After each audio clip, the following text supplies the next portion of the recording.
The winter of 1884 was not merely a season in Silver Creek, New Mexico territory, it was a verdict. The wind did not blow, it screamed, tearing down from the mountains with a ferocity that stripped the paint from clapboard houses and froze the breath in a man's lungs before he could speak. Snow lay thick and heavy like a burial shroud over the town, grey with soot and trampled by the hooves of desperate horses. In the center of the market square, a wooden platform had been hastily cleared of ice. A small crowd gathered, huddled in woolen coats and buffalo skins, stomping their boots to keep the feeling in their toes. They hadn't come for livestock or grain. They had come for the spectacle. Standing on the platform, shivering violently, was Mai Lin. She was 22 years old, though her eyes held the exhaustion of a woman 3 times that age. She did not belong to this stark, white landscape. She was dressed in a traditional cheongsam of deep crimson silk, padded with cotton but entirely insufficient for the biting cold. The high collar choked her, the intricate frog buttons felt like shackles. Her father, or rather, the man who held her debt note, a jagged-toothed cruel man named Amos, shoved her forward. "Look at her," Amos barked, his voice cracking in the frigid air. "Strong back. Good teeth. Obedient. A genuine quiet woman for any man tired of a nagging wife." The crowd murmured. They looked at her not as a person, but as a curiosity. "A Chinese widow," they whispered. "Bad luck." "She's cursed, ain't she?" a woman in the front row hissed, pulling her shawl tighter. 2 husbands dead in the rail camps. Buried in the snow. Barren, too, Amos admitted, though he tried to make it sound like a feature. No heavy belly to slow her down. She can cook, she can sew, and she knows her place. $10 takes her. No refund. Mai Lin stared at her feet, encased in thin, embroidered slippers that were slowly soaking through with melted snow. She clenched her hands at her sides to stop them from trembling. The shame was hotter than the cold. She remembered her mother saying that dignity was like a spine, once broken, it could not support you. Mai Lin felt her spine cracking under the weight of the stairs. She was meat. She was a bad omen. She was alone. $5, a voice called out. For the labor. She's worth 10. Amos argued. The crowd began to disperse, the cold winning out over their curiosity. Mai Lin closed her eyes, waiting for the blow, waiting to be dragged back to the cellar where she slept. Then, the rhythmic crunch of heavy boots on packed snow silenced the murmurs. The crowd parted instinctively, a reaction born of fear. A man stepped forward. He was terrifyingly large, his shoulders broad enough to block out the weak winter sun. He wore a long, oilskin duster coat that had seen better years, and a low-slung gun belt that hugged his hips. The handle of the Colt revolver at his side was worn smooth, not from age, but from use. This was Arthur Thorne. They called him a gunslinger, a man who had sold his violence to the highest bidder until the blood became too much to wash off. Now, he lived in the high ridges, a ghost in the mountains.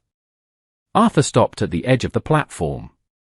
His hat was pulled low, shadowing his eyes, but the lower half of his face was covered in a thick, dark beard that caught the snowflakes. He didn't look at Amos. He looked at Mai Lin. He saw the blue tinge of her lips. He saw the way the red silk shook. 10, Arthur said. His voice was a low rumble, like thunder trapped in a canyon. Amos blinked, surprised. 10? Gold? Arthur didn't answer. He reached into his coat with a gloved hand, produced a heavy coin, and flicked it through the air. It landed in the snow at Amos's feet. Deal, Arthur said. You sure, Thorne, a man from the crowd shouted.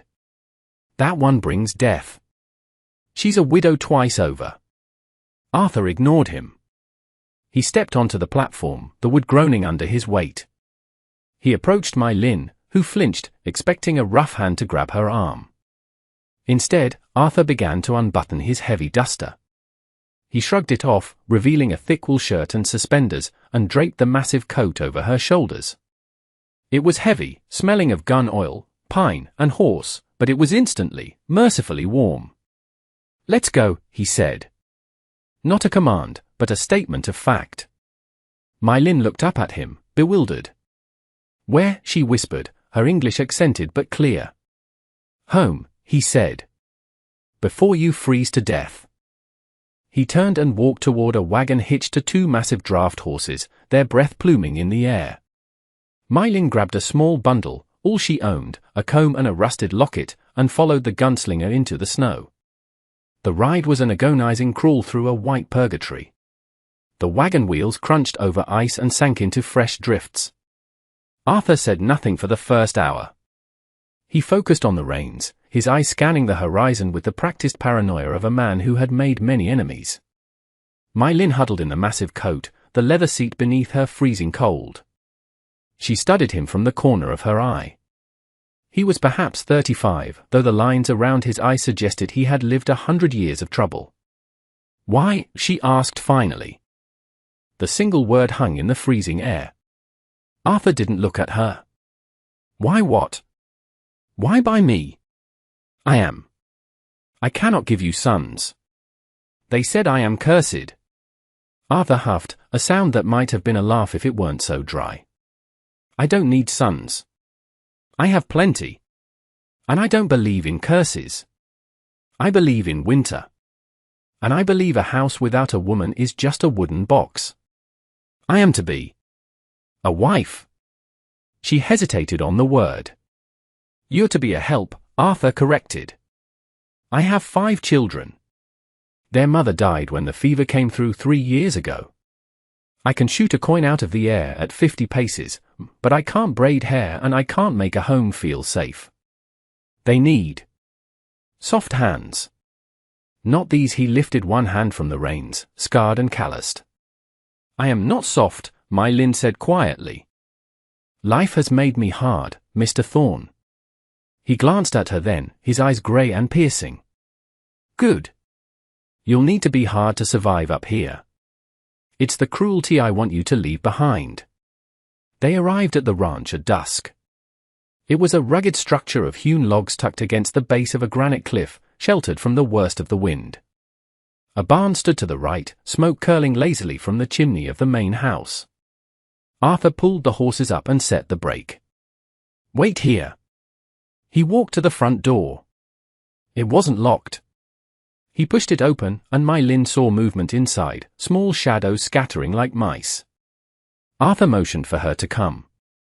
My Lin gathered the oversized coat around her and stepped down into the knee-deep snow. Her silk slippers were ruined, her feet numb blocks of ice. She climbed the porch steps and entered the house. It was warm, but chaotic. Clothes were strewn over chairs, dirty dishes were stacked on a heavy oak table. In the dim light of the fireplace, 5 pairs of eyes stared at her from the shadows of the room. "Come out," Arthur said gently. Slowly, they emerged. Jacob, the eldest at 12, looked at her with suspicion, his arms crossed over a chest too thin for the cold. Samuel, 10, stood behind him, silent and watchful. Thomas, 8, wiped a runny nose on his sleeve and blinked curiously. Lily, the only girl, was 6, her hair a tangled bird's nest of knots, clutching a rag doll. And Noah, just 4, hid behind Arthur's leg, peeking out with wide, fearful eyes. "This is My Lin," Arthur announced. "She's staying." "Is she a new mama?" Noah asked, his voice a tiny squeak. She's going to help us," Arthur said, avoiding the title. He turned to My Lin. "The loft is yours. I sleep in the back room. Boys in the main room, Lily has the alcove." My Lin looked at the children. They were dirty, their clothes mismatched and torn. They looked at her red silk dress and her foreign face with a mixture of awe and confusion. She saw the hunger in their eyes, not just for food, but for something they couldn't name. She bowed her head slightly. "Hello." No one answered. The wind howled outside, rattling the window panes, sealing them in together. The first week was a war of attrition. The children were like wild animals, skittish and untrusting. Jacob, in particular, watched her like a hawk, as if expecting her to steal the silver or hurt his siblings. My Lin struggled. The kitchen was foreign to her. There was no rice, no bok choy, no familiar spices. Just sacks of flour, beans, salted pork, and potatoes that had begun to sprout eyes. She tried to make biscuits, but they came out hard as stones. She tried to scrub the floors, but the water in the bucket froze if she left it too long near the door. One evening, for days in, she was attempting to make a stew. Her hands, still aching from the cold draft that seeped through the kitchen walls, were clumsy. She lifted the heavy cast iron pot from the hook above the fire. The handle was slick with grease. It slipped. The pot crashed onto the floorboards with a deafening clang. Hot broth and potatoes splattered everywhere, soaking into the wood, ruining the only meal of the day. The room went deadly silent. The children froze. Jacob flinched, stepping in front of Lily as if expecting a beating. My Lin stood paralyzed, horror washing over her. She knew what came next. She waited for the shouting, for the back of a hand, for the anger she had known with Amos and her past employers. The back door opened. Arthur stomped in, shaking snow from his beard. He stopped, looking at the mess on the floor, then at My Lin's terrified face. He didn't yell. He didn't curse. He sighed, walked over to the wood box, and grabbed a shovel. He scooped the ruined vegetables into a bucket for the pigs, then grabbed a rag. "It's just stew," Arthur said, his voice surprisingly soft. I have wasted the food," My Lin stammered, waiting for the punishment. "I am clumsy. I am stupid." Arthur stood up, towering over her. He reached out, and she flinched. He paused, then slowly reached past her to grab a clean towel. He handed it to her. "You ain't stupid, My Lin. And you ain't clumsy. That pot weighs 20 pounds and you're half frozen. We have dried meat in the cellar. We won't starve." He looked her in the eye. "Nobody gets hit in this house for an accident. Do you understand?" My Lin stared at him, tears prickling her eyes, not from sadness, but from the shock of mercy. "Yes," she whispered. Arthur nodded and walked back out to the barn. That night, she sat by the fire, sewing a patch onto Thomas's trousers. The red cheongsam was packed away in her trunk. She now wore a grey wool dress Arthur had found in a trunk of his late wife's things. It was too big, but she belted it tight. Noah, the 4-year-old, crept over to her. He didn't speak. He just leaned his head against her knee. My Lin stiffened, then slowly, hesitantly, rested her hand on his hair. It was soft. He let out a content sigh. Something inside her, a knot tied tight by years of grief and survival, began to loosen. Winter deepened. The snow piled up to the windowsills. The house became a ship adrift in a white ocean. The turning point came with the sickness. It started with Lily. A cough that sounded like barking, followed by a fever that burned hot to the touch. By midnight, the little girl was thrashing, unable to breathe, her throat closing up. Arthur was frantic. He paced the floor, his face pale. "I can't lose her," he muttered, more to himself than anyone. "Not her too." "Get me water," My Lin commanded. Her voice was sharp, authoritative for the first time. "Boiling water. And bring me the whiskey and the jar of dried leaves from my trunk." Arthur didn't argue. He ran. My Lin took charge. She didn't know Western medicine, but she knew the old ways of her grandmother.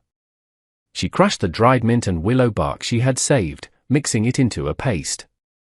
She steamed the room, draping a blanket over Lily's head and the bowl of hot water to clear her lungs. She sat on the edge of the bed for 14 hours straight.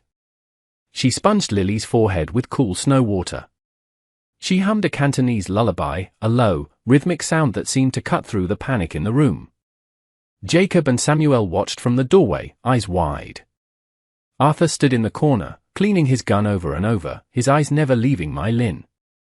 When dawn broke, grey and cold, the fever broke with it.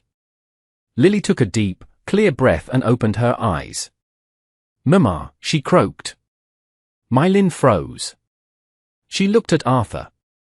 He was watching her with an expression she couldn't quite read, a mixture of relief and something bordering on reverence. "She needs sleep," My Lin said, her voice raspy. "And broth." She stood up to go to the kitchen, but her legs gave out from exhaustion.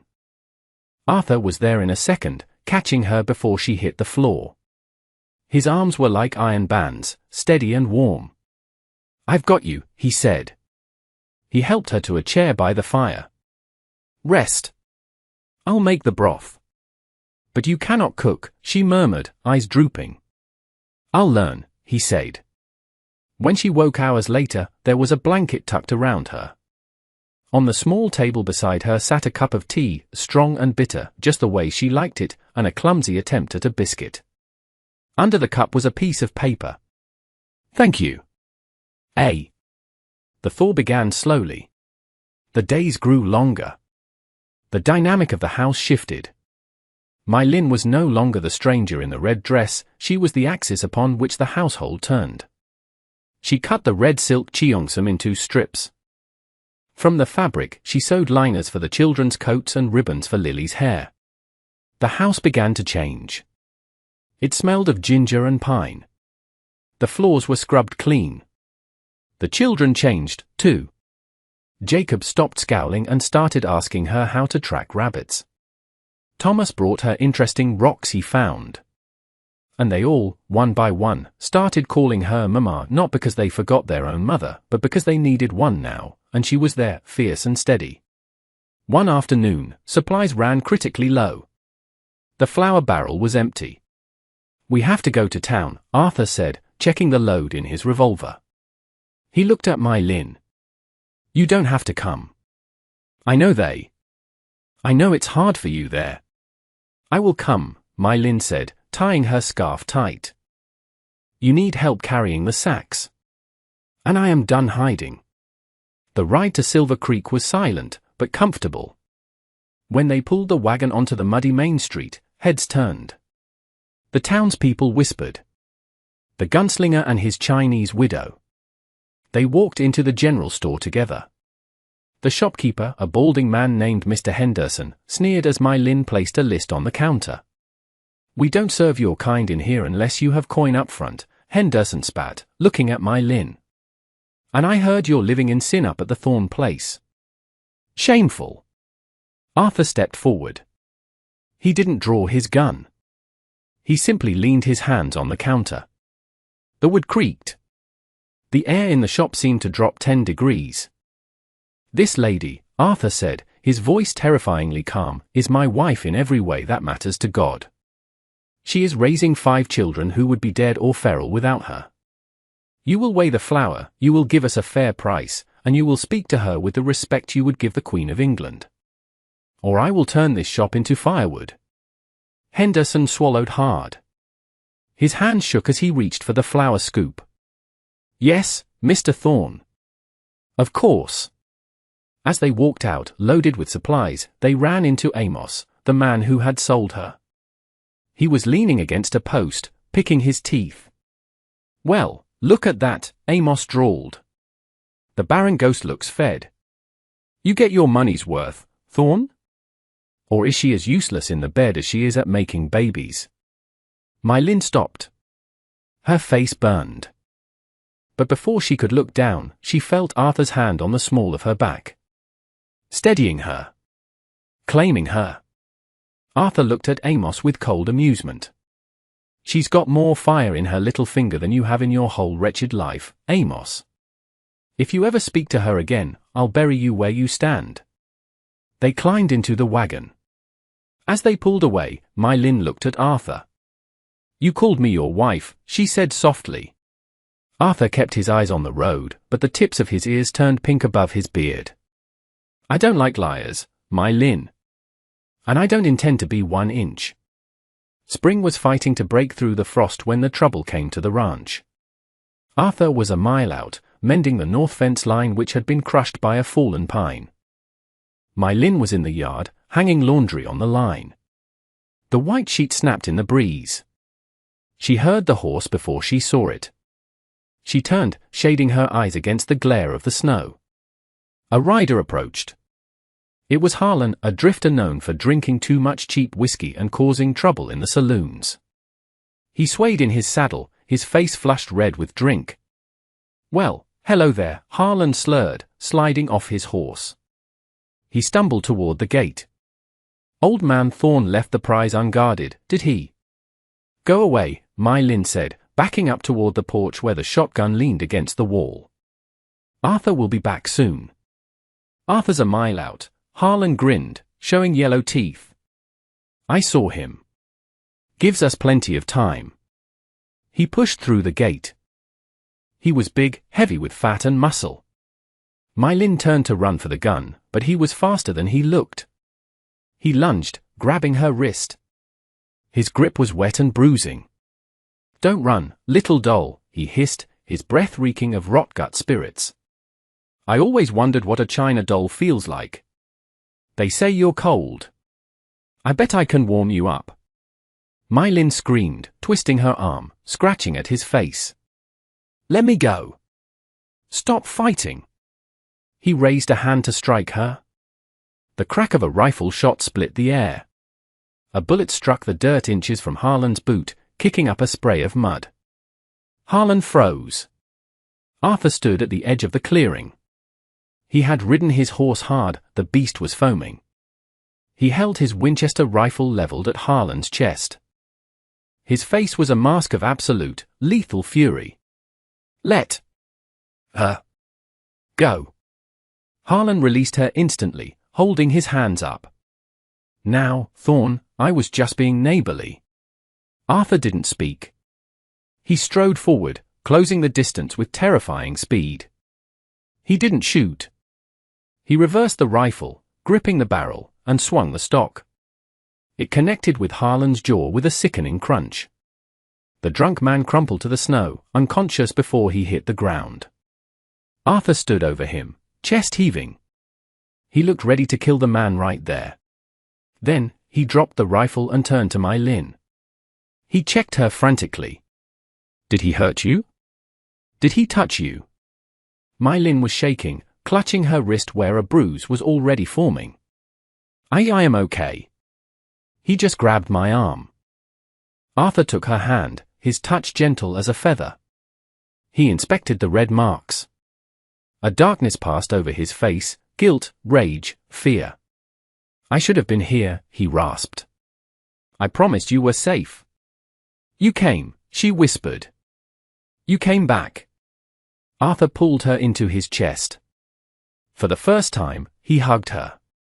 Not as a protector, but as a man who needed to hold her to know she was real. He smelled of cold air and sweat, and to My Lin, it was the best smell in the world. He tied Harlan up and threw him over his horse, sending the animal trotting back toward town with a note pinned to the drunk's coat for the sheriff. That night, Arthur sat by the fire, icing his knuckles. My Lin brought a bowl of warm water and a cloth. She knelt beside him, taking his hand. "You hurt your hand," she said softly, dabbing at a cut on his knuckle. "He's lucky I didn't kill him," Arthur muttered. "You are a dangerous man, Arthur Thorne." He looked at her, his eyes vulnerable. "Does that scare you?" My Lin traced the scars on his palm. "No. Because you are not dangerous to us. You are a fortress." Arthur looked at her for a long moment. Then, he leaned down and kissed her. It was tentative at first, rough with beard and hesitation, then deep and desperate. It was a seal on a promise made months ago in the snow. The final test of the winter came 2 weeks later. The snow was melting, turning the world to slush. Jacob was outside chopping firewood, trying to prove he was as strong as his father. The axe was heavy, the handle slick with melting ice. My Lin was in the kitchen kneading dough when she heard the scream. It was high, sharp, and terrified. "Mama! Dad!" She dropped the dough and ran, barefoot, into the mud. Arthur was already sprinting from the barn. Jacob lay by the woodpile, clutching his leg. The axe lay beside him, the blade bloody. He had missed the log and struck his shin. The snow around him was turning bright red. "Oh God," Arthur yelled, sliding to his knees. Jacob! The boy was pale, his eyes rolling back. It hurts. It hurts. Pressure! Arthur shouted, pressing his hands over the wound. Blood welled up between his fingers. My Lynn, get the needle. Get the whiskey. My Lynn didn't panic. Her world narrowed to the wound. She ran inside, grabbed her sewing kit, the one she had used to mend the cheongsam, and a bottle of alcohol. She ran back out. Move your hands, Arthur. He's bleeding out. I said move. Her voice cracked like a whip. Arthur pulled back. My Lynn poured the alcohol over the wound. Jacob screamed and thrashed. Hold him down, she ordered Arthur. Arthur pinned the boy's shoulders. Look at me, son. Look at me. Breathe. My Lynn threaded the needle. Her hands, which had once trembled with cold and fear, were now steady as stone. She pinched the skin together. Sorry, baby, sorry, she whispered as she pierced the skin. Stitch after stitch. Quick, precise, efficient. The bleeding slowed. The wound closed. She wrapped the leg tightly in clean linen. Jacob had stopped screaming and was now sobbing quietly, his face buried in the mud. My Lynn stroked his hair, her hand stained with his blood. It is over. You are safe. Mama has you. Jacob looked up at her, tears streaking his dirty face. Mama. Yes, Jacob. I am here. Arthur sat back on his heels, his breath coming in ragged gasps. He looked at his son, safe. He looked at the woman who had just saved him. He looked at the blood on her hands, hands he had once thought were too soft for this life. He reached out and took her bloody hand in his, pressing it to his lips. Blessed, he whispered. You are blessed. Spring finally broke the back of winter. The valley turned a vibrant green. Wildflowers pushed up through the earth where the snow had been. On the porch of the cabin, the family sat together. Jacob was limping, but walking. Lily was braiding My Lynn's hair, weaving blue ribbons into the black silk. Noah was asleep in Arthur's lap. My Lynn looked out over the valley. She wore a simple cotton dress now, but around her neck hung the locket Arthur had retrieved from the pawn shop in town, her mother's face. She wasn't the Chinese widow anymore. She wasn't the barren ghost. Arthur shifted, his arm coming to rest around her shoulders. Penny for your thoughts, Mrs. Thorne. My Lynn smiled, leaning into his warmth. I was thinking, she said, watching the wind ripple through the new grass, that I like the spring. But I am glad I came in the winter. Why's that? Because, she said, looking at the man who had bought her for $10 and given her a priceless life, the winter showed me who was strong enough to stay. Arthur pulled her closer. We aren't going anywhere, My Lynn. We're home.